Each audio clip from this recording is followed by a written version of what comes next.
Like, I really don't have anything. I work at a salad joint. I don't have nothing. I don't have anything to give him. I don't even know if I have love to give him, because no one's really ever loved me. So I don't even know what that looks like to give back to someone. What it looks like is me. What it looks like is her animosity is towards me. But no. Her animosity, the twisted nature of it, the enemy's goal was to get my mouth to use the words, then for it to look like you're attacking me. But really what it is that my situation is speaking to the place that you want it to be. That's witchcraft. It's manipulation. Okay. Hello, and welcome to another video. I'm back. A little too soon for my comfort, but after I watched yesterday's video for myself, I read you guys' comments, emails. I am reading the feedback from that video, and I want to say that thank you for trusting me with, like, really your heart and kind of your side of the story. Thank you for trusting me. And this is very difficult, but we're going to continue. And if you followed along with me in my relationship series, you possibly will like this one too. You know that inside that relationship series, I had lessons, but I also had to give you stories so that you would better understand the lessons, okay? So I gotta make a few little caveats before we get started. And the first thing is, you guys know I'm a licensed massage therapist. I never for 1 second believed that I was, kind of thrown into massage therapy by happenstance. Like, it was just something that happened. It's a way to make some money, and then I'm here. I never for a second thought that. I always knew that there was more to it than that. And my hopes in sharing these stories with you guys and sharing these lessons with you guys is to get you to trust the fact that God is very aware of your story, okay? It's not, nothing happens to you just by chance. And if you don't believe that, I apologize, but this probably won't be the easiest series for you to watch, because we're gonna go in, okay? We're gonna go in, and we're gonna get into some of the toxic family situations. But I do want you guys to keep in mind that these things, I'm telling you guys these things because at the end of the day, like, we're gonna get into it a little later, but I want you guys to understand what manipulation looks like without all of the extra stuff. Like, sometimes it's hard for people to pull it up from the surface, like pluck it up at the root. And then once you plug it up at the root, you're kind of like, well, what do I do with my life now? And in sharing my story, I really want to show you, what do you do with your life now? It's not my intention to bash anyone. However, I have been silent. I am 29 years old at this point. I have never said anything really out of pocket to anyone. Nobody knows that I have, no one knows, because the perception is that I don't care. But the truth is, I realize that even if I did explain what I am going to talk to you guys about, even if I did explain that, you got people's emotions in the way, honey, you got witchcraft in the way, you have so many things blanketing the words that are coming out of my mouth. I'm not saying any of this stuff to destroy anyone. I'm simply saying it so that we can uncover the deception and move forward. And like I said, sometimes that moving forward is us existing in separate spaces. Like, we understand what the assignment of the enemy was. He failed. You good, I'm good, let's move on. So I think because the other day was the first day of school, I shared with you guys my son, and I was talking to you guys about that story. This relationship is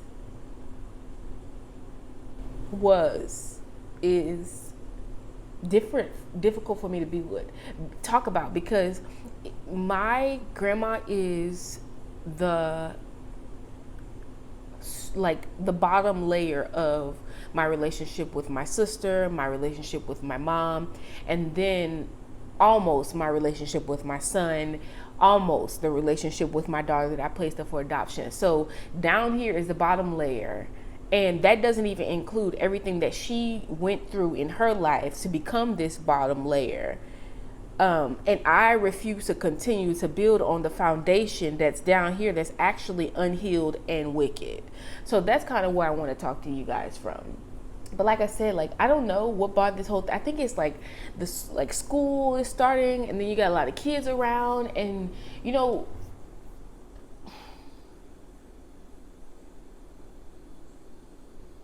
it's just, I don't know. I can't even articulate it without like only sharing stories. But I have to tell you that I'm having a hard time sharing the stories because I don't want to, like, I want to protect everyone, but I also know that, like, that's how you learn. It's how you learn. So here I am, torn, honey. Like I said, I hope this video even makes it. But so my son is 13 now. He lives with me, you guys know. He did not always live with me. He lived with me, of course. He was born, I had him up until about 3 years old. And at 3, I think when he was 3 years old, or 4 years old. So there's 4 years in between him and the daughter that was adopted.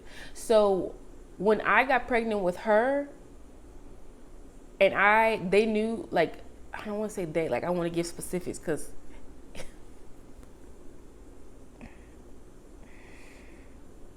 let's say this. Okay.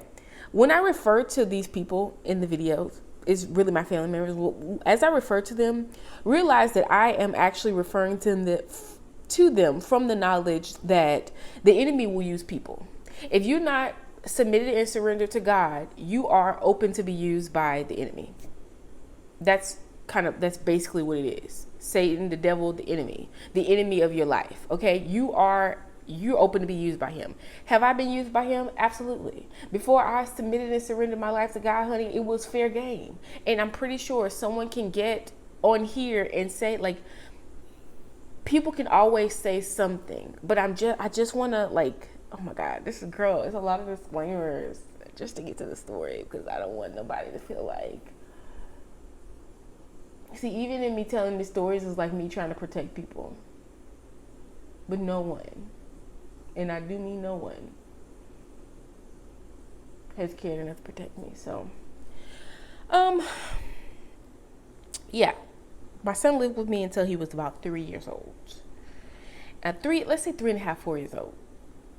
Baby girl was born in January, and his birthday is in November. So you get it. He's about 3 or 4 years old. My grandma came down to my mom's house in Georgia, because y'all know when I came to, you have to listen to all those other videos. I tell these stories, just pieces of them, but I'm putting all the pieces together so that you understand. Okay.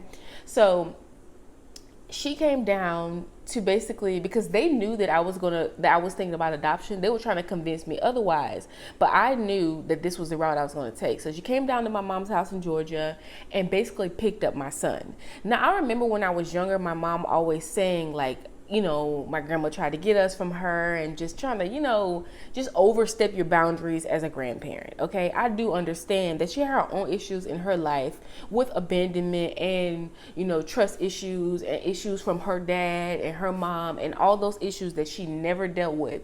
And because she never dealt with those became really cornerstones to how she interacted with us.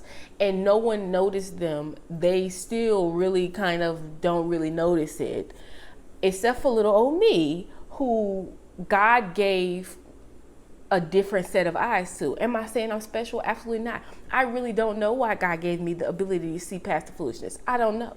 And literally, we're going to get into some of the stuff, literally gave me, like, the ability to see past the foolishness. Like, not with my natural eyes, like, see the behind the scenes inner working mechanisms of it all. So I have an understanding that it's not actually the person that I see doing it. It's actually the spirit behind that, the ability to discern spirits, right?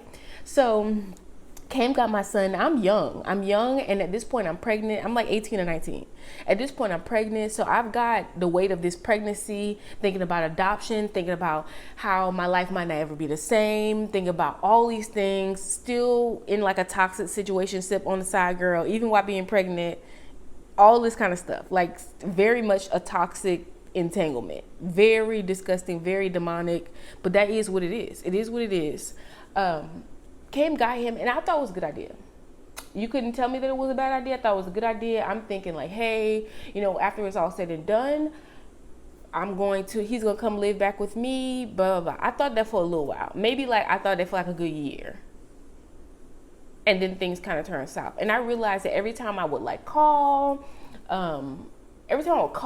or just I stopped coming by. I stopped calling, but every time I would try to interact, it would just be something very nasty and just evil and just mean. And I didn't understand it then, but I just realized that every time I got entangled in that, I couldn't move forward in actual life. So what I did was I disconnected. Call it my defense mechanism. I disconnected. I left my son there and I totally disconnected.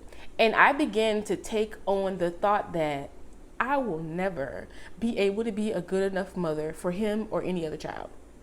It's never going to happen. I'm simply not good enough. They can do this better. They have money. They have time. They're more loving. They can do it better. They can do it. And that's really the position that I set in. So the family sees it as, and I'm not going to say the family as a whole. Well, I'm going to say my mom and my sister, because they're the only extended family that I even care to even address at this point. So they saw it as I just kind of abandoned him. Well, no, really, I was aware of some of the tactics and the foolishness, and I'm like, dang, I can't, what am I going to do? So, long story short, y'all remember that condo I told you guys about in the video from yesterday? The condo that my sister moved out of, I ended up staying in. She came to visit one day. And at this point in time, I told y'all I took the whole year, I got my life together. And when I say I got my life together, I really spent time with God. Really, I was really broke and I couldn't really buy food, so I went on a lot of fast. And I just developed a relationship with God, that some of those gifts, some of those spiritual gifts, He made very clear how they were to be used during that season, even though I still didn't really get it all. Okay. I still don't get it all today, but whatever. So I remember my sister came by, she had my nephew at this point in time. I was watching my nephew while she went through her own thing, trying to kind of get her life settled here in Houston. And I remember the Holy Spirit telling me to tell my son that he would move with me. And I'm like, why would I do that? He's fine with my grandma. He loves it there. That was the impression that I had. And he loves it there. He loves it there. He's great there. I don't have enough. I'm not enough for him to come and move with me. So why would I tell him that? That was my thought process. And quickly I say, you know what? I'm going to do it. I know I don't have anything. I was living in a studio condo at the time. I don't have anything. At this point in time, I don't even have a car. I really don't have anything. I work at a salad joint. I don't have nothing. I don't have anything to give him. I don't even know if I have love to give him, because no one's really ever loved me. So I don't even know what that looks like to give back to someone. It was like that. So I remember telling him, oh, Jesus, girl, it's too early. We just got into the video. I remember telling him, you're going to come live with me.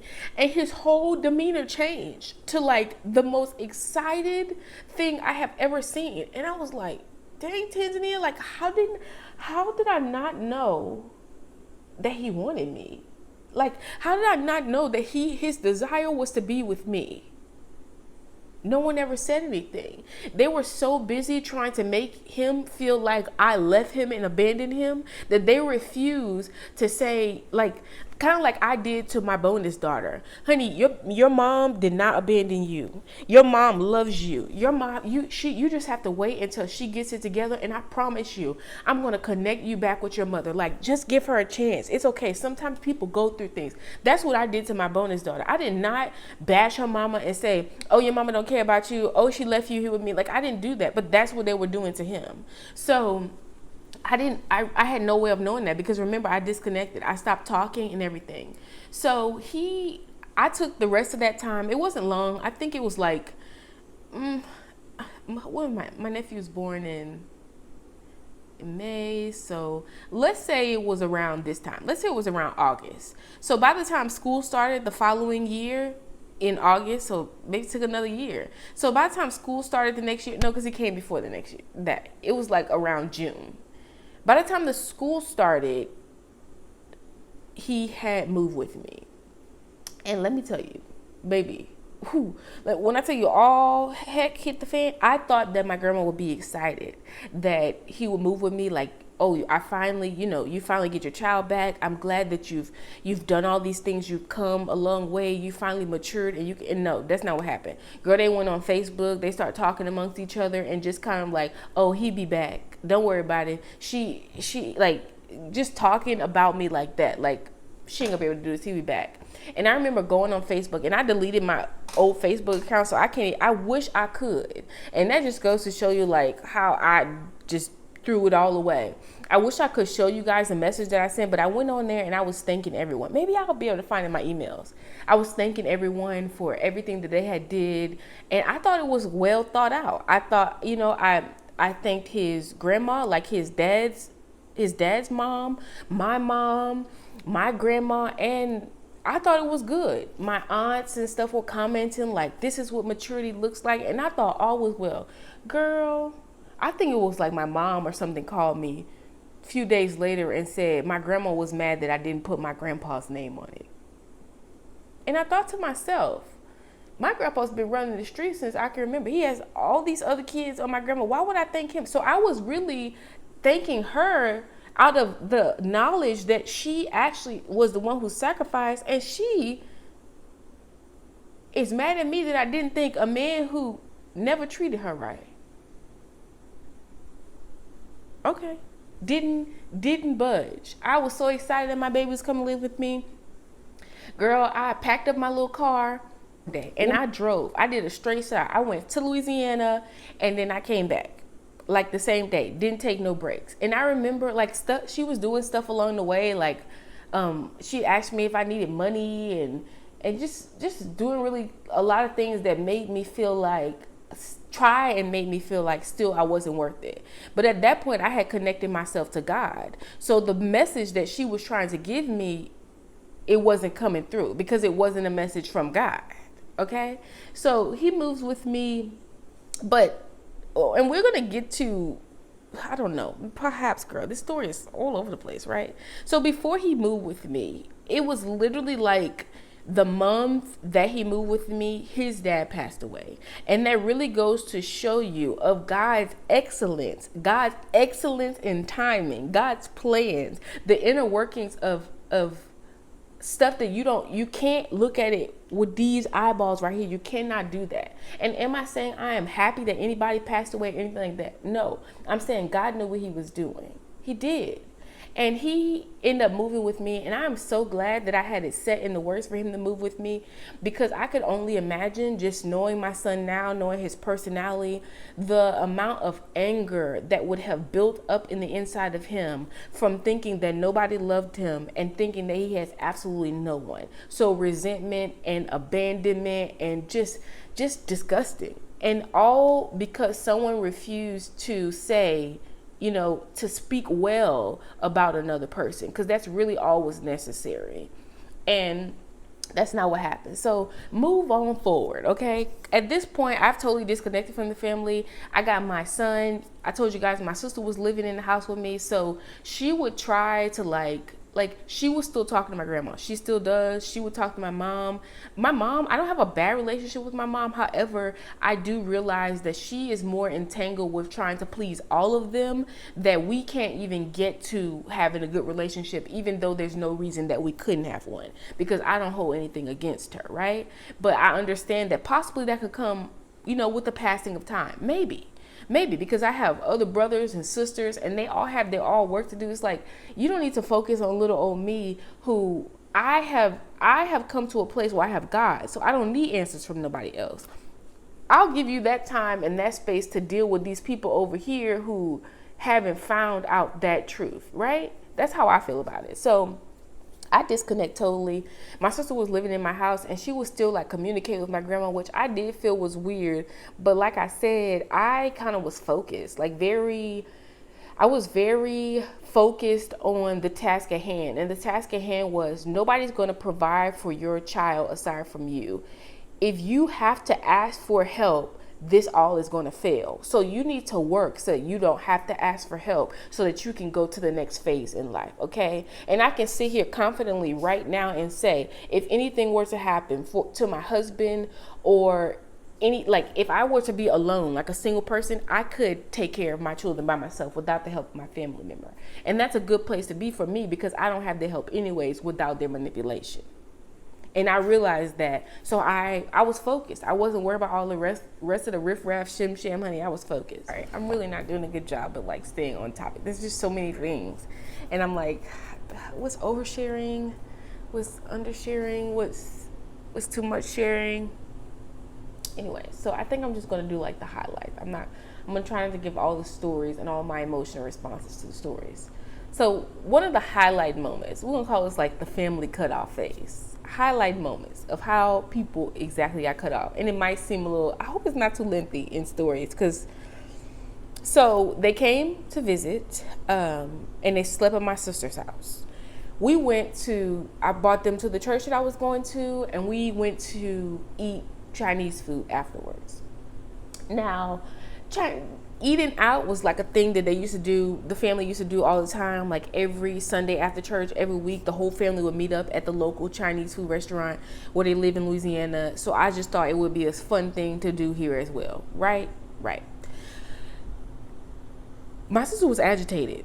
She was agitated because my grandma and grandpa made a comment that my sister lacked humility and I did not. I don't know where this comment came from. It was obviously evil, but that's what was happening. I don't know why she would say that, because she favors, seemingly, my sister over me. So I don't know why they would say. It was literally a demonic tactic, and baby God had a setup. But hold on. So she was getting aggravated. Now I'm removed. I am dismissive, disconnected. So I'm here with them, but I'm really not connecting. I'm just kind of being courteous with my presence. I'm not necessarily there, if you know what I mean. So I noticed that my sister's a little agitated, and I say I didn't tell anything to her. I remember us walking in the entrance of the Chinese food restaurant, and I held the door open for everyone. And I said, I told this to my grandma, maybe because my sister she was upset. And I realized it was a tactic. And I said, maybe you should try saying something nice to people. You're insulting my grandpa, you insulting her, you insulting this one and that one. I know that it's hard to find nice things to say to people. It's easier to find the bad things to say to people, but you should try saying something nice. That is all I said. Honey, she walked in that door, she stormed in the restroom, and then she came back. After 10 minutes, she came back and she was crying, and then she started yelling at me. This was after church. That's all I said. She started yelling at me, and she said, I'ma just stop effing with y'all. And the only y'all she wasn't talking to my son. She dang sure wasn't talking to my sister, because she still talked to her today. And she dang sure wasn't talking to her husband. Now, seemingly, she was talking to me, right? Seemingly out of her mouth into my ears, these words came. No. But behind it, the spirit, remember the ability to discern spirits, right? It was really a direct at my grandfather, because he did not run behind her in the restroom to check on her once I said that to her.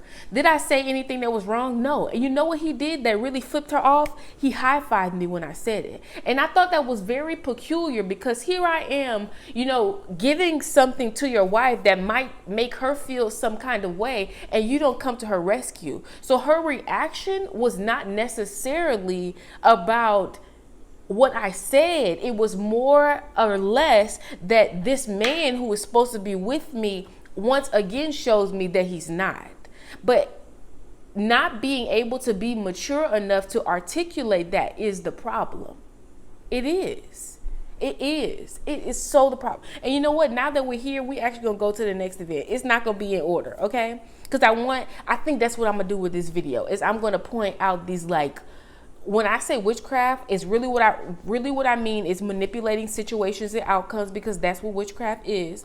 I want to point out another experience to you. So we were at, this was after was I married? Yes, after I got married. So before I got married, I stopped going to the family functions because it was literally me against the family. That's what I felt like. They weren't attacking me. I would just kind of like be sitting off in the corner. So I stopped going. Why I'm gonna come here and we supposed to be mixing and mingling and I don't feel comfortable. But when I got married, I finally feel like I had a partner. And I do. I finally had a partner to go in this thing with me. And I remember I had the kids with me. So it was my son and then my bonus daughter. And they're the same age. So it was very much like they were my little ghetto twins. So it was time to fix the food. Now we lay all the food out. I don't know how y'all do, but we lay all the food out and like fix the plates. And the kids ran up to my grandma and she was like, she begged them, like told them to come here. And they were asking her for food. And she was like, your mama over there, go ask your mama. And I said, I elbowed my husband like this. I said, do you see what she's doing? Now before, when I didn't have a husband, I didn't have nobody, that would have flew. Like she would have been able to say that. There would have been nobody else who like really cared about me enough. And I'm saying that, but it's just being for real. Who cared about me enough to say like that, why are you doing that? And he said yes. And when he said yes, that all the other stuff that happened don't matter. Because then my grandma disappears.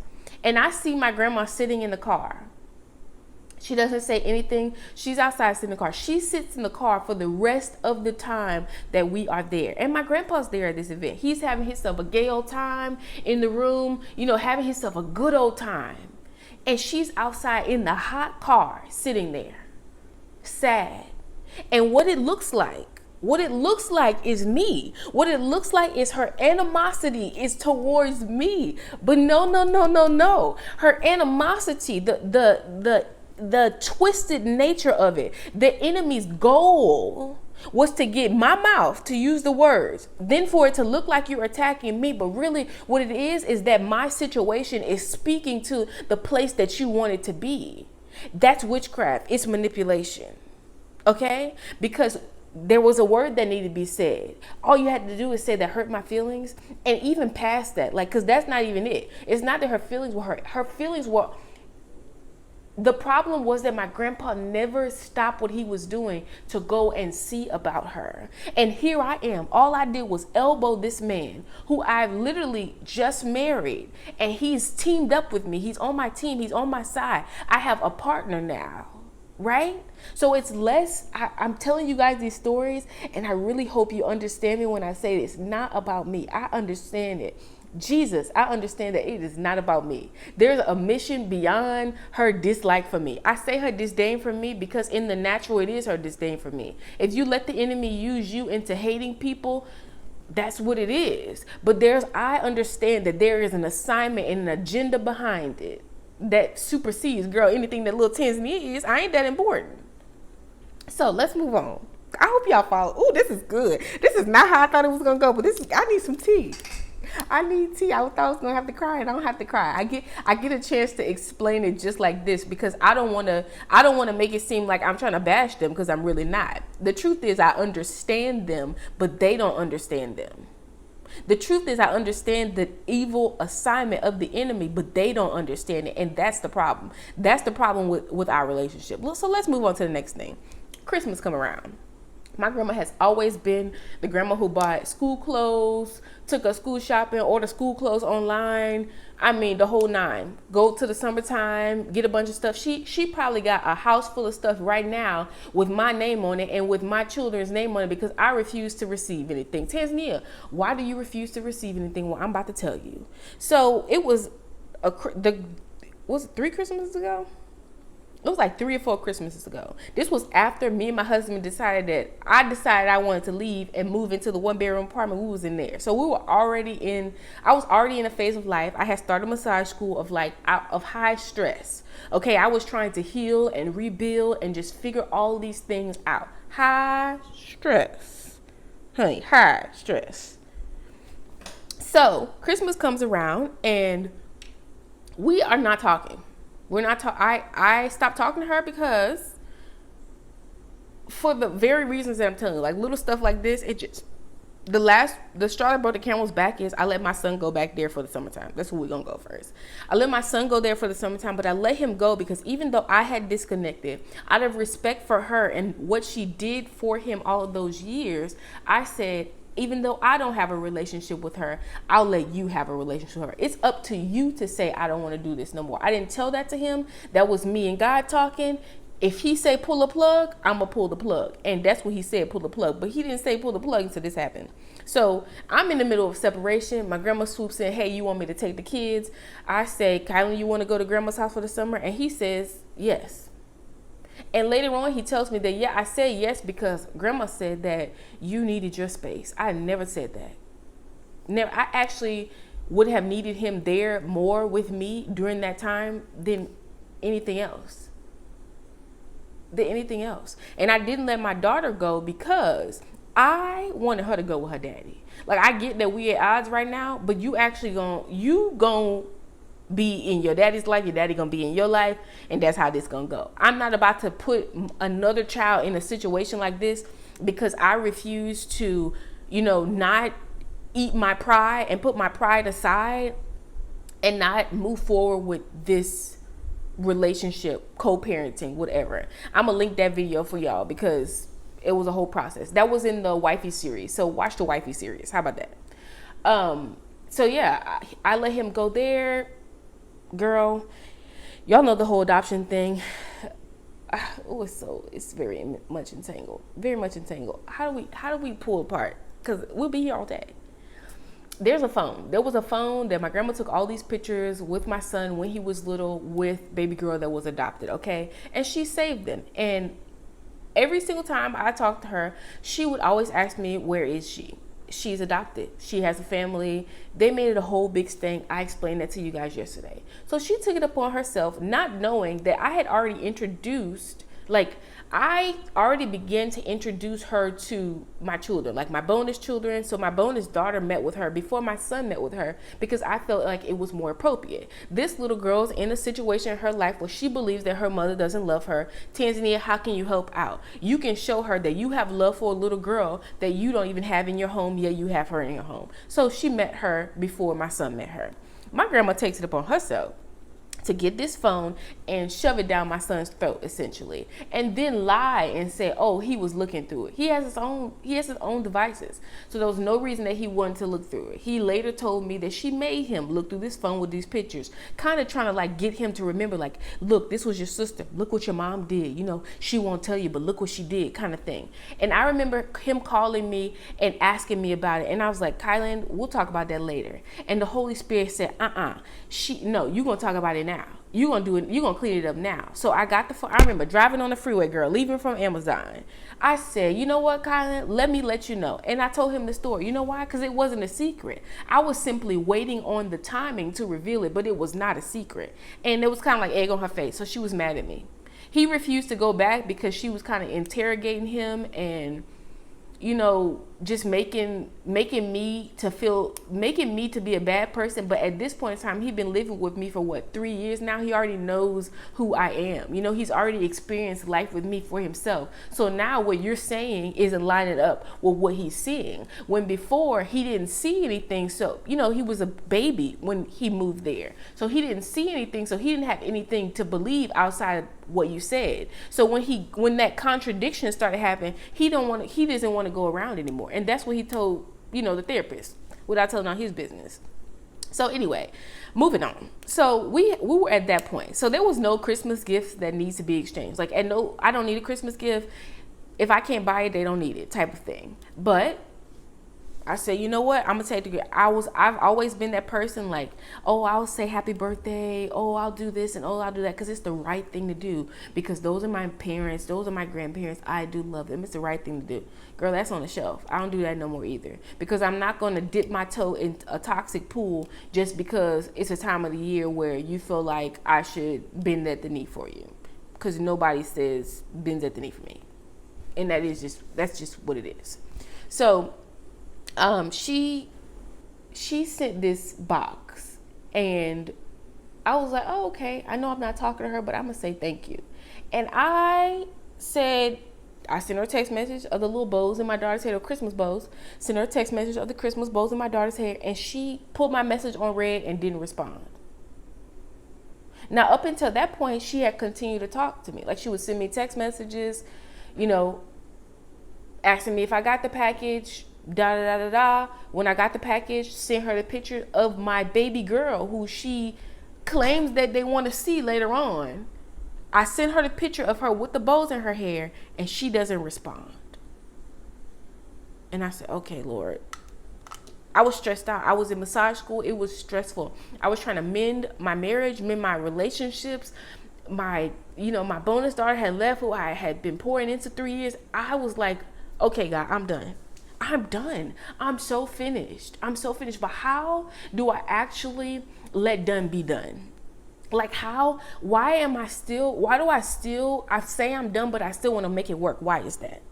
And if you guys watched any of my other wifey series videos, you know that I'm a dreamer, whatever you want to call it. Okay. God gives spiritual gifts to everybody. And I am not one of those weird people who say, oh, I'm not That's So Raven. It ain't That's So Raven. I don't get to say, oh, what's going on? I don't get to do that. When God deems it necessary to give me a word, usually because I fail to listen to all the other signs, He chooses to do it when I'm sleeping. So I had this dream. I'm not going to give all the specifics of it. I had the dream, and in the dream, I remember it was actually a little thing like this. I don't know if you can see it. It was a little thing like this. And I remember I was in the house, and it was a letter from me. And she knew that it was from me, and she put it in the thing. She put this letter. She had this letter in her hand. She put it in there, and she said, and she didn't say anything. Like, with her mouth, she didn't say anything. But I was there in the room. And if you watch those other videos, you understand the kind of dream that I'm talking about. I was there in the room, and I could feel the level of hate that she had for me. And I woke up, and I'm like, dang. So you mean to tell me I left my son there because I thought you had me? I went back there because I thought you had me. I've shared secrets about my life because I thought you had me. And the truth is, you hate me. And I know you want to stop it there and be like, yeah, she hates you, like this move on kind of thing. And I did. But I later realized that the hate wasn't from me. The hate was because I did something that they were afraid to do. I told my husband, that ain't happening. I'm sorry. Nobody ain't about to treat me that way. God said that there's a standard of how you're going to treat me. Either you're going to do that or we ain't about to do this. I'm going to walk away from it all. I don't need nothing from no one. And I am going to make this thing work for myself. And because I was able to do that in excellence, I opened up the daycare. I closed the daycare. Like, because I was able to move in excellence, they failed to realize that it's not me. It was God. It was God moving through me and actually trying to show them, you can do this too. But instead of taking on that, you know what they did? They hated me instead. She hated me instead. And when I woke up from that dream, I haven't talked to her since then, because God made me to know, oh, Jesus, you'll make me to know wisdom. He showed me that this is deeper than you. You can't fight this thing like you can't keep letting words leave your mouth, and you can't fight this thing like you think you can fight this thing. Leave it alone. I got it. Vengeance is mine. So I left it alone. It was hard. And, you know, the hardest thing is I can't explain this to my mom. I just can't explain it to anyone. I tried to explain it to my sister, but we're going to get to that. Okay. So that was before this happened. So the package comes. I told you guys, and the package comes. I sent her the picture of the baby girl. Then I have the dream. Okay. So the package already came before I had this dream. I didn't think they had any correlation to each other. I later on talked to my sister. They're coming into town, and no one told me about it because they probably knew, because I don't care. I mean, seemingly I don't care, but I just simply don't want to be involved in witchcraft and manipulation. That's really what it is. And she was basically trying to tell me that they come, and I told her that she needed to be careful. I just told her that she needs to be careful, because it's really like, just because you fail to acknowledge what's going on, that don't mean you're not affected by what's going on. Like, so she then goes to tell me. Now, we got into the story about the package. She said, yeah, well, grandma messaged me every single day. Every day. Every day. She messaged me every day to see if you got that package. And when you got the package, she didn't know my side of the story because I never said anything. She said, when you got the package, I told her, yeah, I gave it to her. And my grandma responded, yeah, she sent me the message, I seen it, and I didn't respond. And my sister said, well, why did you ask me, did she get the package? And then the dream made sense. So I told my sister the dream. But you can't explain spirit to people who operated in the natural. It's witchcraft. In that dream, God was showing me that package. She didn't send that package to me out of love. She didn't send that package to me because she wanted my children to have Christmas gifts. She sent that package to me because she wanted to destroy me. Like, she wanted to hurt me. She wanted to say, you know what? You're going to send me a message because I know that you're grateful like that.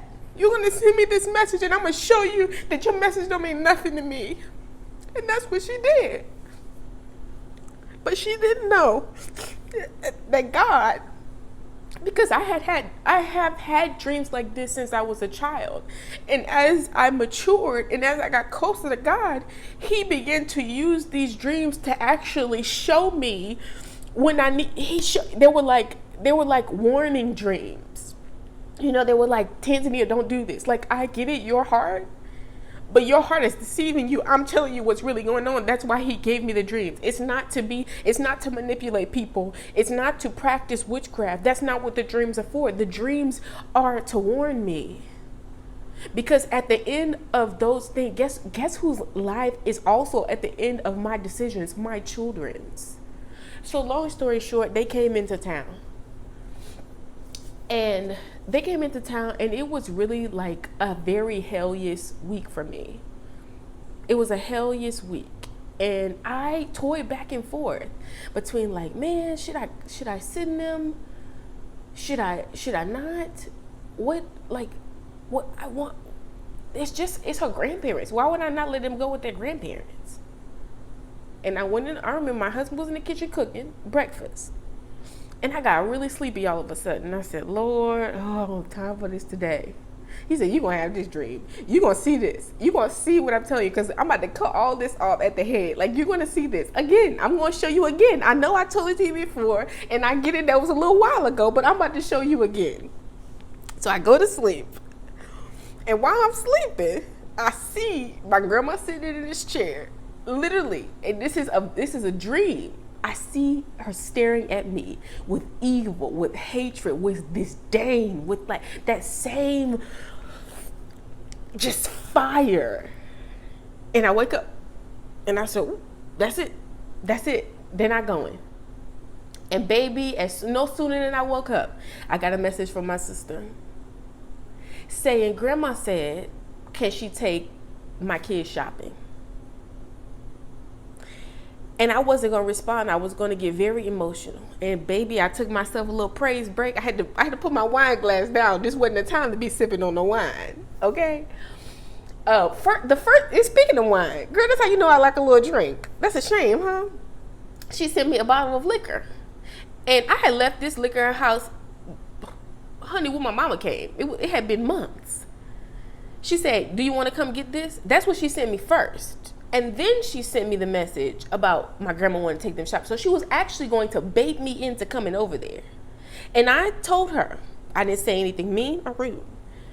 I said, you don't know what's going on. And the demonic undertones to what is going on, if I was you, I would stay out of it. And she didn't respond. And I blocked my grandpa at that point because then he started to call me, even though he never called me before.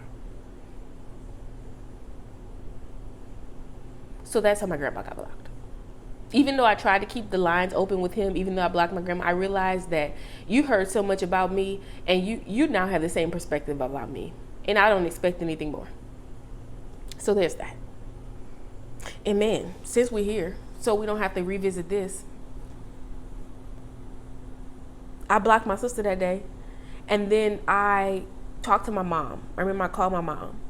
She called me. I answer the phone with my mom every now and then because she, she, like I said, is very entangled in the relationships with them. So it makes our relationship kind of difficult as well because I know what's really going on here.